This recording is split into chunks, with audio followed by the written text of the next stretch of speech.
And welcome back. Today in our Hot Sauce, we are getting sporty. The Summer Games has everyone out there inspired to try a new sport. So a lot of the younger members of our family are going to start being introduced to competition. So we have a childhood education expert, Kate Dust of EduKids here. Now let's start at the beginning. Sure. How do we take, our younger members of our families, our kids, and teach them how to be competitive?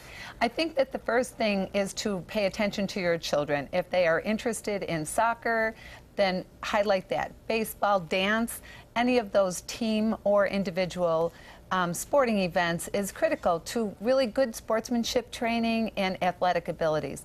I also think that an introduction to the competitive piece that the Olympics become is fun. Children need to have fun. They need to run and play and jump and dance, and then the fun becomes a skill.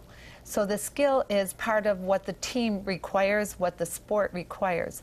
Then it can become a young competition, and then the higher competition, which the Olympics clearly is. So at the beginning, when they're first starting out, when they're younger, do we want to focus more on the run and play aspect, the kind of sports aspect, opposed to the competition? Absolutely. Their bodies are healthy, their minds are thinking, they're learning cooperation, to listen, to pay attention to adults, and to help them become good at what they're interested in.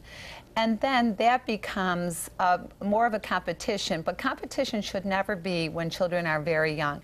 It should be much farther along their development, where they can understand winning and losing, and that if you lose something today, doesn't mean you can't win it tomorrow. So what about the adverse effects? So we are watching the Summer Games. One of the things that we always see are some of the cutthroat gymnastic parents. What effect can that have on the development of a child? Well, we always think of positive self-concept as critical to any kind of development, whether it's a skill development in a sport or competition in dance or gymnastics, and anything that happens that chips away at that feel-good and enjoyment in a child as they compete or as they are part of a team just breaks down, one, the family structure, and two, what's the point of the whole thing? And you hear from these gymnasts that, they're not enjoying their sport. They're competing on this world level, and they're personally not happy. So we finally get to that point where, they're old enough to get into the competitive side of sports. What's like the one tip, the best thing we can say or do to make them understand good sportsmanship?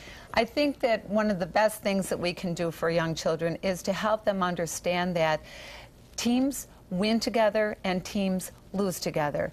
And so if you have a bad day and you're playing in a baseball game, it doesn't mean that your team is having a bad day. And so you can recover from that. The individual sports, the dance, the gymnastics, it's going to happen. So that's life. And we can help our children at a very young age to understand that it is life. And anything that they do is going to have an up and a down. But how their families, how their parents, and you were talking about, the moms, while we watch them, they're watching us. So if we can handle wins with acceptance and with graceful, gracefulness, then they also can do the same thing for the So we should be the role models. We should show them how to win and lose. Yes, they're watching us while we're watching them. All right, well, thank you so much. Oh, Matt, thank you. And it puts a different perspective on the games. But now we're going to head over to the .com check to see what Emily is finding over there.